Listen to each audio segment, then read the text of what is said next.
Торғай мен түлкі ертегісі. Баяғыда торғай мен түлкі араларынан қыл өтпейтін дос болыпты. Бірде түлкі сөз бастап, "Торғай бауырым, екеуміз бірлесіп егін ексек қайтеді" депті. Сөйтіп олар егін егіпті. Егіндері жайқалып, бітік шығыпты. Бір күні еккендерін орып, жинап алу үшін екеуі таң сәріден тұрып, егістікке келеді.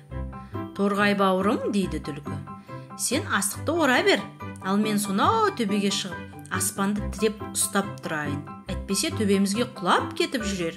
Мен содан қорқамын", дейді түлкі. "Бара ғой түлкі", дейді де торғай егінді оруға кіріседі. Түлкі төбеге шығады да, аспанды ұстап тұрған секілденіп, алдыңға екі аяғын жоғары көтеріп, шоңқиып отыра қалады. "Түлкі, кәне, бері кел, енді астық басайық", дейді торғай. "Торғай, астықты өзің баса берші, мен тұра бермесем болмас. Әйтпесе аспан құлап кетіп, бидайымызды басып қалар", дейді түлкі. Торғай астық басып, содан соң бидайды тазалап болып, "Түлкі, бері кел, бидайды бөлісіп алайық", дейді. Мұны естіген түлкі, "Мақұл, барайын", деп жетіп келеді.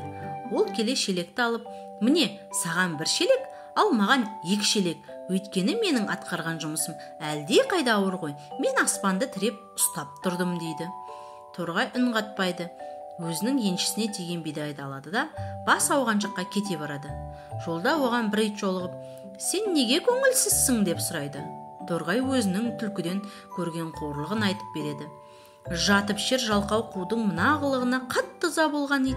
Жүр, мені оның астық қоймасына ертіп апар", дейді. Торғай итті түлкінің қоймасына алып кетеді. Ит қоймаға кіріп, бидайға көміліп, түлкіні аңдып жатады. Келесі күні түлкі де келіп, диірменге тарттырып алмақ болып, бидайын қаптай бастайды. Бір кезде астық арасынан иттің құлағы көрінеді. Түлкі мұны жеуге болатын нәрсе екен деп ойлайды да, қып кеп қалады. Осы кезде ит арс етіп атып шығып, түлкінің өзіне тап береді. Зәресі ұшқан түлкі әзер дегенде қашып құтылады. Соңы. Балаларға арналған қазақша контентті қолдай кетіңіз. Ол үшін арнамызға тіркеліп, жүрекшені басып, пікір қалдырыңыз. Өзіңіздің достарыңызбен бөлісіңіз.